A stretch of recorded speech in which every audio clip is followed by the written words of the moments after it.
Welcome back, Planeswalker. It's good to see you again. Today what I thought we would do is we'd go back into the arena and I would share my strategies for learning and acquiring my magic and keeping it free, or pretty much free. So let's use that secret keyboard shortcut and enter the arena.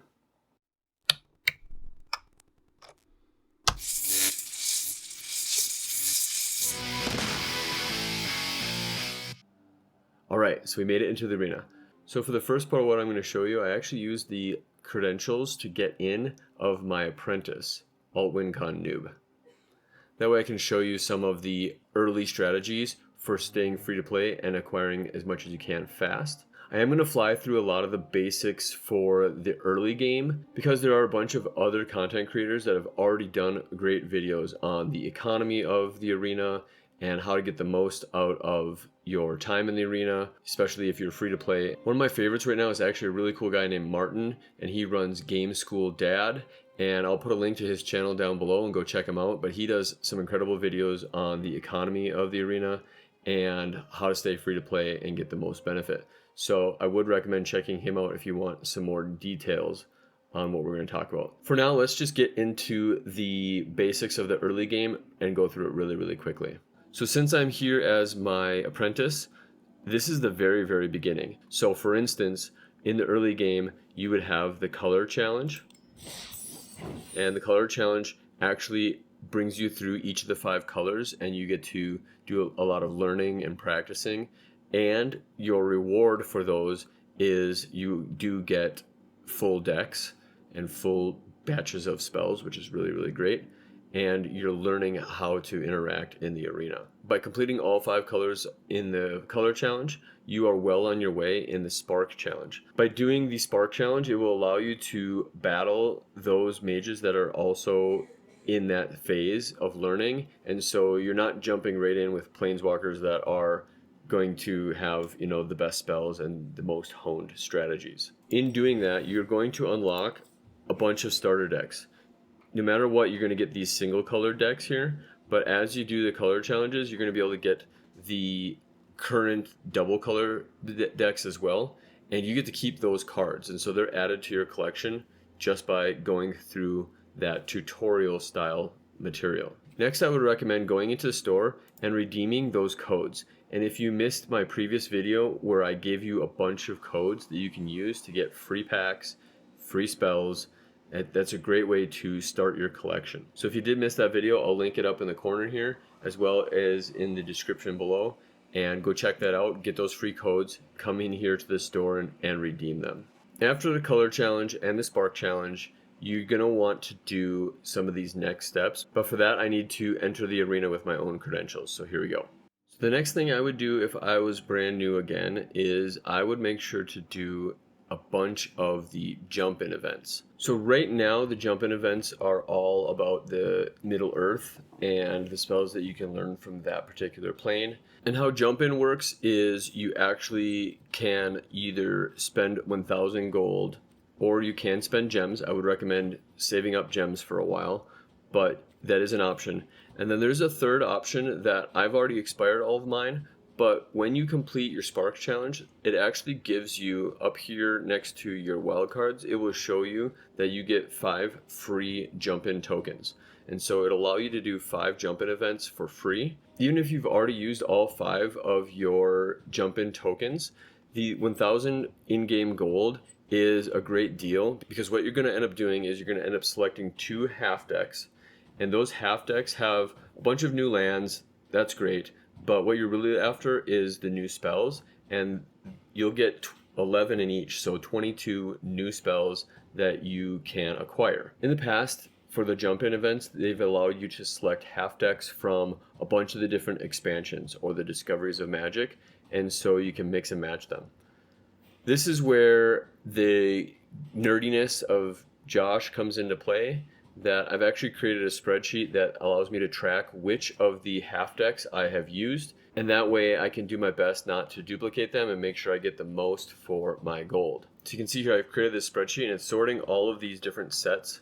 So as a new set comes out, the Wizards of the Coast, they will release a bunch of these half decks, and it depends on the set. So for Lord of the Rings, they actually had 20 of them.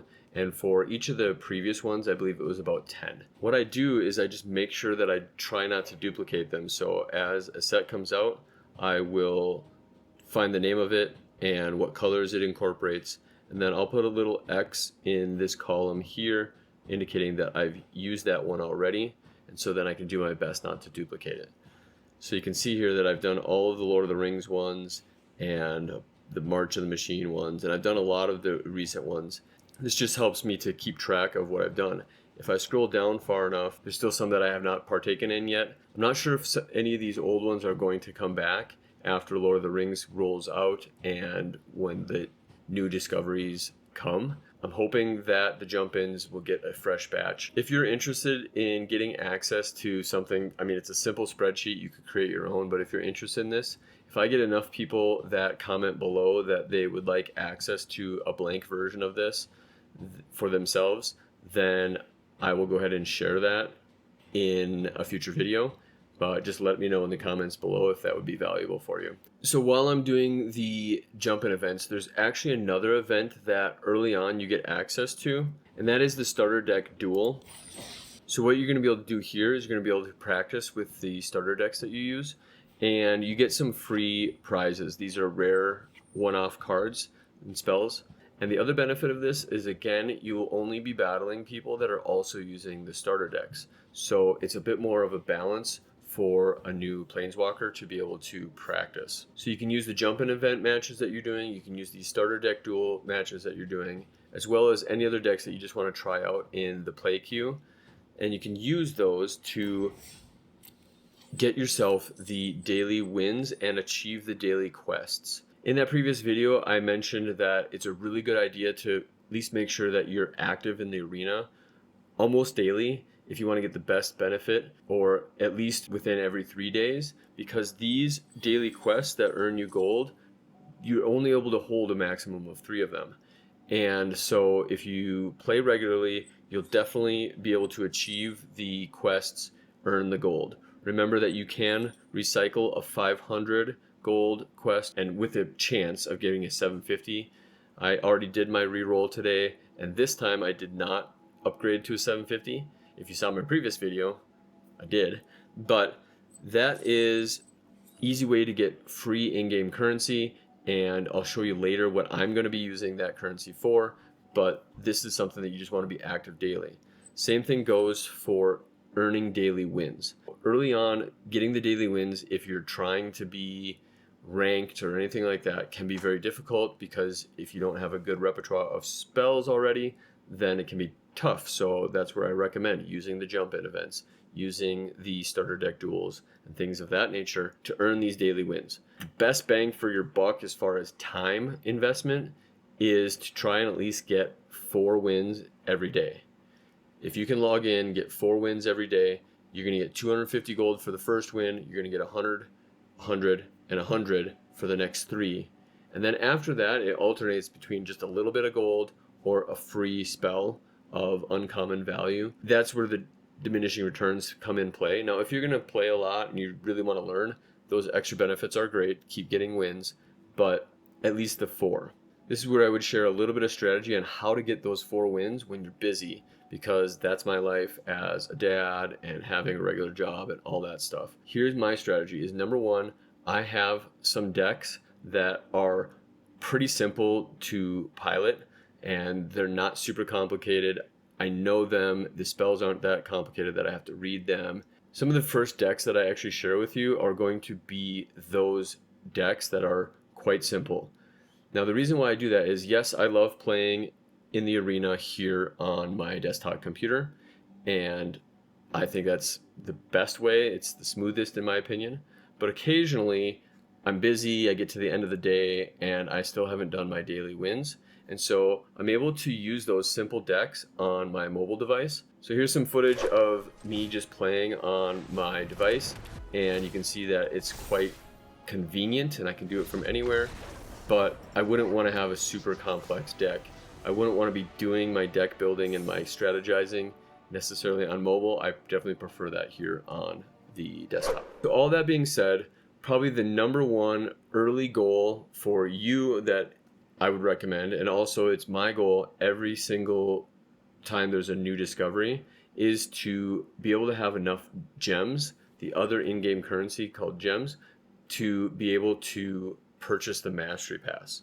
So the Mastery Pass does cost 3,400 gems. So here's how I did it early on when I didn't have a strong collection, is I did actually purchase the Welcome Bundle. So the Welcome Bundle does cost real life currency, and so it was $5 American, and it gave a bunch of packs, and so you get some spells and some packs, and also it gave a bunch of gems right off the bat to help me get closer to this 3,400. Not all the way, but closer. So that's the first thing that I did actually do. It's not free to play, I get that, but it was a really, really good value in that you get a lot of gems, a much better value than if you were buying gems later on with your real life currency. Another way to get gems is, again, if you're active daily in the arena, is you can come over here into the store and check the daily deals. It's not very often, but maybe every like 6 to 8 weeks, there's going to be a deal in here in the store that allows you to change 1,500 gold for 400 gems. And so if you're doing well with your daily quests and you're earning the gold and you want to swap a little bit of that gold for gems, that daily deal is great, especially early on before you've had the ability to get a cycle of gems coming in. So do keep an eye out for that and just be active, check the daily deals. Another daily deal that is really good that will show up here is changing a little bit of gold, like 50 gold for 550 gold, which is essentially 500 free gold. So super good deal. The third way to earn gems and to also build up your collection is to do quick drafts. So if you come over to the play queue and you come over to events, you're going to see a bunch of different options. I just highlighted limited, that's giving me all the different limited things. And the quick draft events that is going on right now is for Dominaria United. And that will rotate. A lot of times it will be the most up-to-date set, which was Lord of the Rings. And it was Lord of the Rings for a long time. I just got done doing a quick draft here, and the quick draft was really good in that you are going to get to open these draft packs, which lets you select cards, and you get to pick them, and you will keep them. So that adds to your collection. And then also there's going to be rewards where you are going to earn some gems and some packs. So again, it helps you build your collection, but it also gives you an opportunity to earn some gems. And it is relatively cheap to enter, about 5,000 gold to do so. You can spend gems and try to go what we call infinite, in that you would win enough times to earn enough gems to play and play and play and play. But early on, my guess is until you get really good at drafting, you probably won't win enough to just buy in. And so I would personally recommend using gold to enter these events. But it's another way to transition your gold into the gems as well as build your collection. So actually just a few days ago, I didn't have enough gems to purchase my Mastery Pass, and I used this Dominaria United quick draft, and I needed quite a few actually. I was behind, and I actually had one of my best drafts ever, and I got 5 wins before my 3 losses were gone. That 5 wins earned me 650 gems and a pack, and enough to get my Mastery Pass. So you can see here that I'm actually pretty late into this discovery. There's only about 23 more days of Lord of the Rings Mastery. Usually I redeem my Mastery Pass much earlier here, but you can see that all of these top rows I've already gotten those rewards and those packs, but all this bottom row I have not yet gotten. And so you can actually redeem this anytime you want. It doesn't matter, as long as you feel like you're going to get enough value. Personally, I would say it's probably almost always a good value to go ahead and get the Mastery Pass if you have enough time until the next discovery happens. In this case, there are still 23 days, and if you're playing every day, you can get quite far. But I would say you can just wait and find out. If you get to around 40 to 45 or beyond, or you see that you have the potential to do that, then you're going to get your value's worth. And everything after that 45th level is just icing on the cake. and it's added value. So with that Mastery Pass, you're going to get a bunch more packs. You're going to get some free mythic rares. Those mythics are hard to find in packs, and so that's really great. You're going to get some cosmetics and things like that, which depends on how important that is to you. You get some packs from older discoveries, which is nice. You'll get free gold. That's great. This one over here is actually 4 copies of a rare from that most recent set. There is a strategy about actually waiting to open your packs for, in this case, Lord of the Rings, waiting to open those packs until you've done as much collection as possible. So in my opinion, that would include getting as many of these 4 times rares, so that way you don't duplicate your rares when you start opening packs. So you get 4 copies of some of these rares. You get some gems right off the bat, so it's like a return of your part of your gems right there. You get 1,200 of those if you get all the way through. You're going to get a draft token. This actually will get you into a premier draft, which has bigger and better prizes. It has a higher cost ticket, but you get free one. So this is again another way to earn more of your gems back. And as you can see, this just kind of goes on, and I'm earning more gems, earning more cards, etc., etc. The top row does have a finite amount of levels that it goes to, and then it kind of stops giving you prizes. But the Mastery Pass that you pay for with gems goes on really forever. So if you're very, very efficient, you get lots of experience, you can actually continue to go all the way to the end, and then for infinity, every level beyond, in this case, 80, then you'll get a free spell of uncommon, or sometimes it is upgraded. Why don't I go ahead and get my Mastery Pass now? When I go to purchase my Mastery Pass, I do have the ability to get the regular 3,400, just unlocks whatever level I'm at. And then I also have this plus 10 levels, but personally I don't see a lot of value in spending the extra gems for 10 levels, especially if I'm active every day, because I know I'm going to earn those 10 levels anyway. So I'm going to go ahead and do the 3,400. Are you okay? There are only 23 days left. Sure, I'm okay. And then because I waited so long, all of my benefits come all at once. So some pets to play with, some gold, a bunch of gems, my draft token, sleeves, an avatar, and then a bunch of packs. Those are all the packs that I was waiting on. My mythics, my 4 times rares, all kinds of great stuff here. Quite exciting.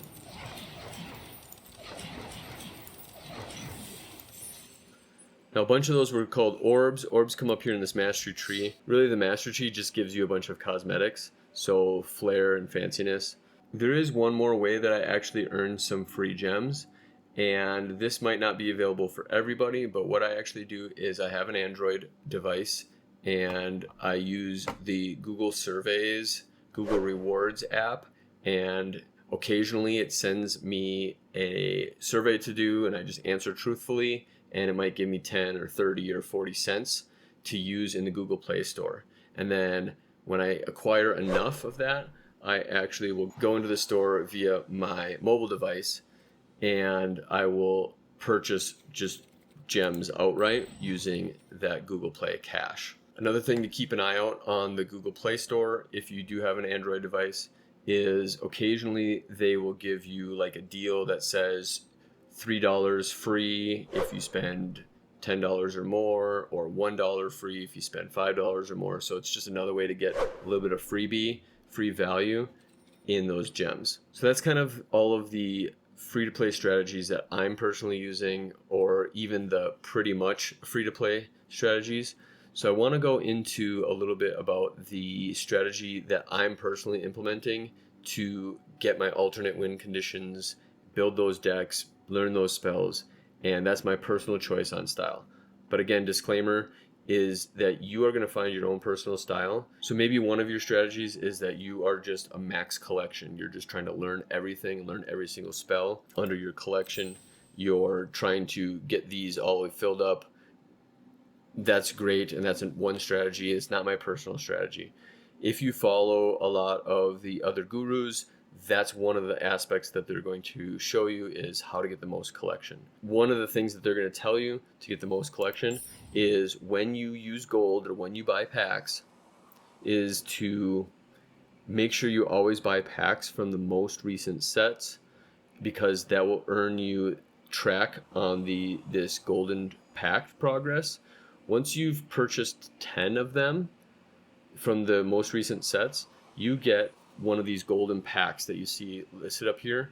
And what a golden pack is, it's always going to have rares and mythic rares in it, like 6 of them. So it's a small pack of 6, but they're guaranteed to be rares and mythic rares. So it's great because you can earn that free golden pack when you purchase 10 of the most recent set. However, that doesn't really line up with my personal goals, because my personal goals is to learn very specific spells. And so I may want to buy packs from other expansions, other discoveries, and that's a better fit for me. No problem. I'm just not going to get the best value of those rares with the golden packs, but that might be your goal. So follow those steps if you want to. If you are trying to get the most out of collection, I will say this, is that the arena does have duplicate protection. And so I would recommend doing as many of the quick drafts, doing as many of the jump-in events for each of the new sets that comes out when it's new before you open your packs. Because when you have all of those spells already learned, you might have acquired them 4 times. And if you have, then the arena won't let you duplicate them. It'll give you some kind of benefit for them. Or it will make sure that you just don't get them again, and you'll get other rares or mythic rares. So you can see, like, I have not opened my 44 Lord of the Rings. But your strategy might be different as well. You might be really wanting to go the competitive route. And so if you want to go the competitive route, you can find the most competitive strategies that other planeswalkers are using and try to duplicate them, maybe tweak them and make them your own, but you can duplicate them. If that competitive direction is one of your goals, I do use a add-on tool. It's an overlay that goes on for desktop. It's not available on mobile as far as I know, but I use an add-on MTG Assistant, and there's other ones. There's untap.gg. There's some other ones that are great as well, but this is the one that I found that I like the best. And this has a lot of cool resources for you, including if you go to meta. The meta is going to show you the most competitive decks for the different formats. So standard, best of 1, standard, best of 3, alchemy, historic, explorer, even some brawl and historic brawl is in here.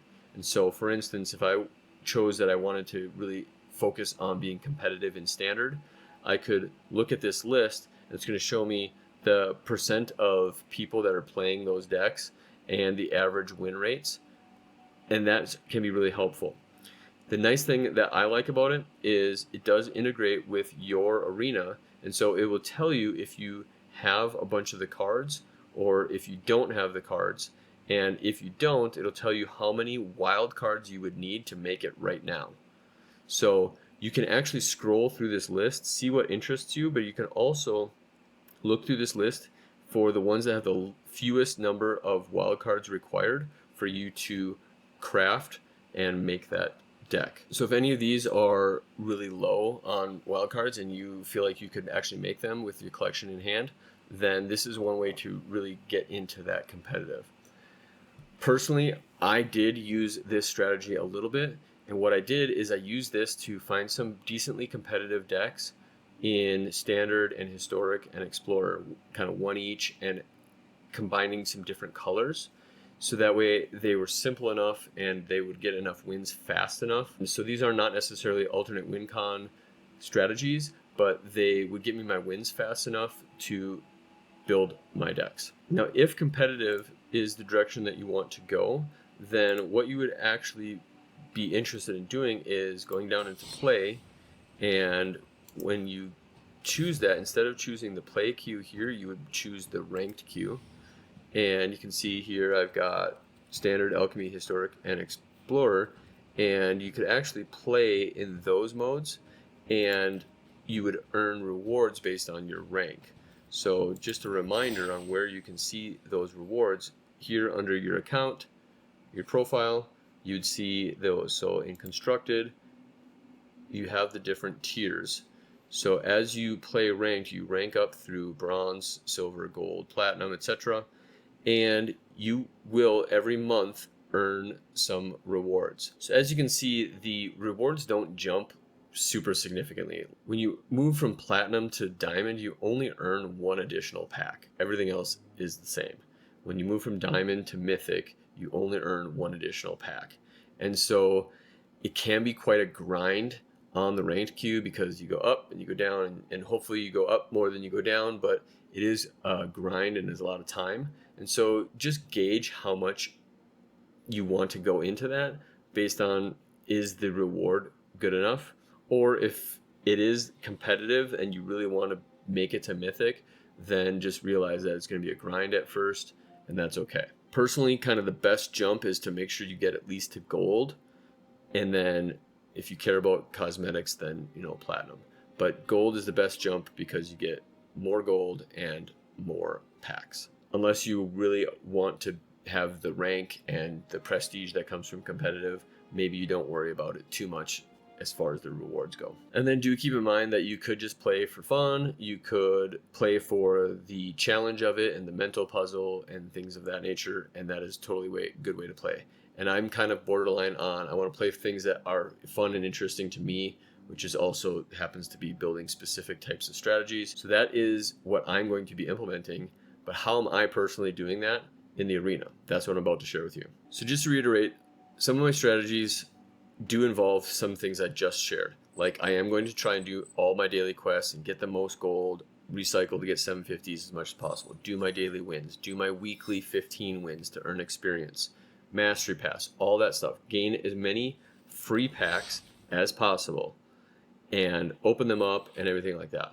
The reason why I want to get as many of these packs for free is because not necessarily just for the chance, the small chance that I'm going to learn the exact spell that I need, but what happens is when you open enough of these packs, you're going to get free wild cards. Every 6, you're going to get a free uncommon wild card.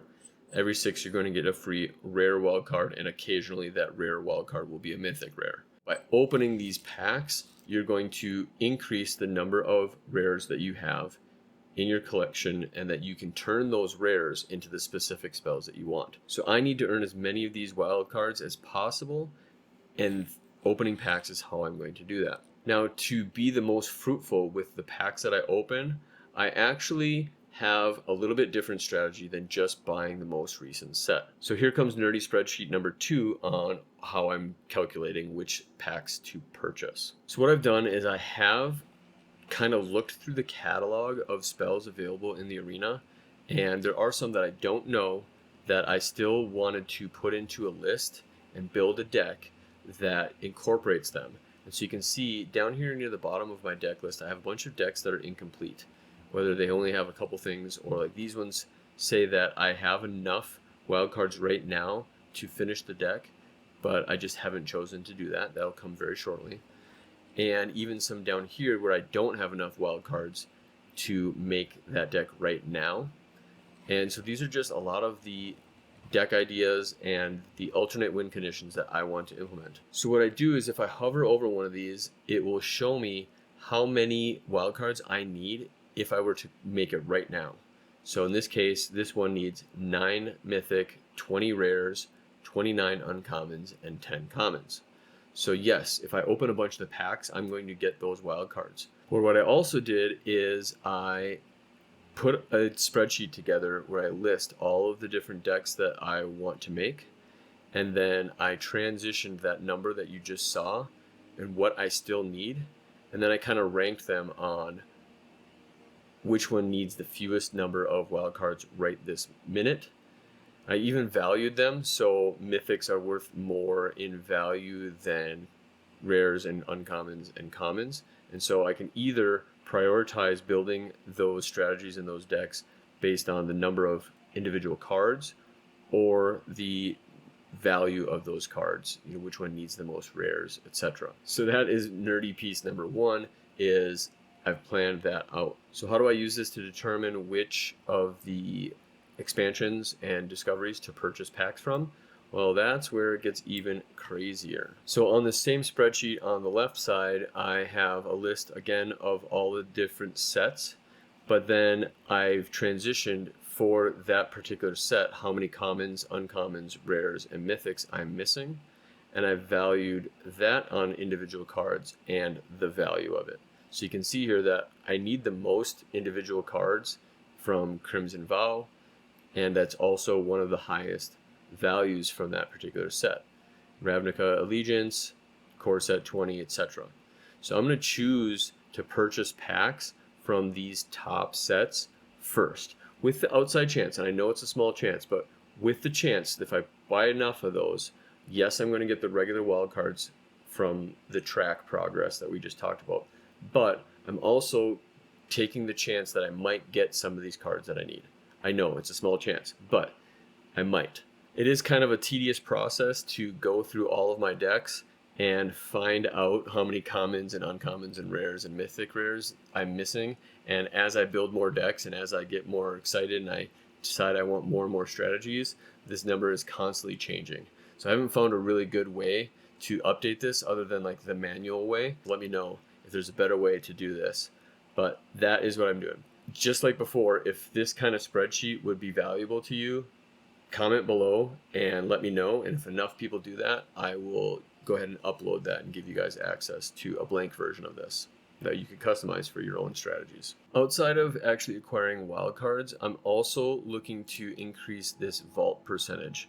And vault percentage is if you've got 4 copies of any commons or uncommons, additional copies of those, instead of having a 5th copy which you have no use for, it actually will give you a little bit bump in this percentage here. When that percentage gets to 100%, you can actually open up your vault and you're going to get a bunch of wildcards as well.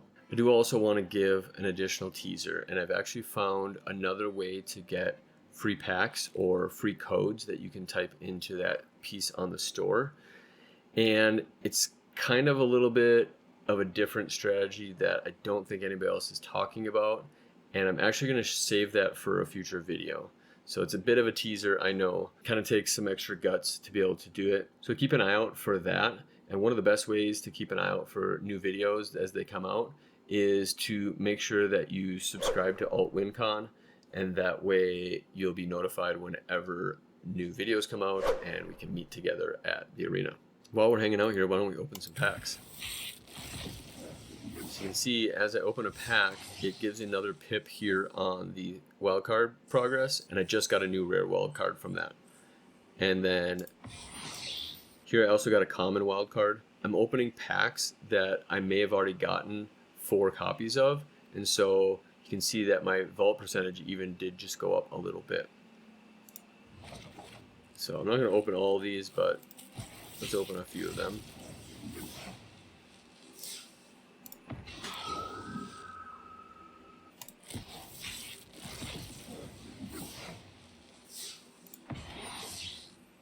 Something interesting is I actually have only 1% of March of the Machine Aftermath. I haven't really opened much from that. So when I open these packs, that's going to increase that percentage pretty significantly. So wild cards in the packs themselves. And then I just got another wild card there. That's cool.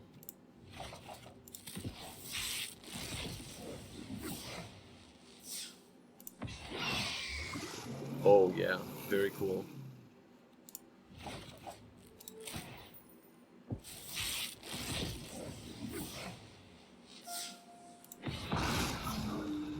Oh, and Niv Mizzet is one of my favorite dragons as well, so that's pretty sweet. So moving forward with this channel, here's my plan and what I'm going to share with you.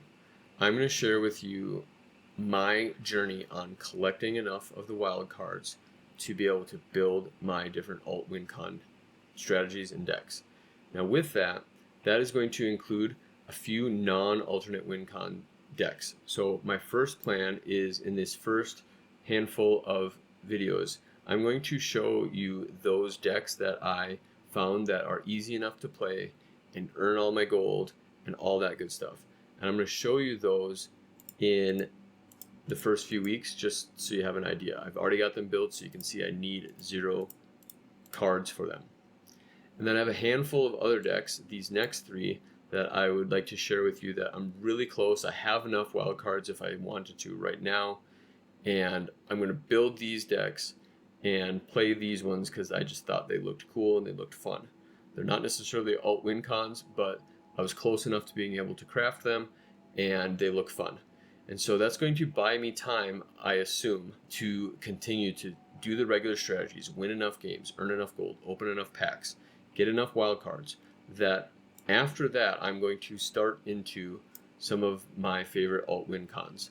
So that's my teaser. You'll see some of these decks coming here, and I'd love to have you join me for the journey and share with me what you're doing for your personal strategies in the comments below. And I hope to see you in the arena.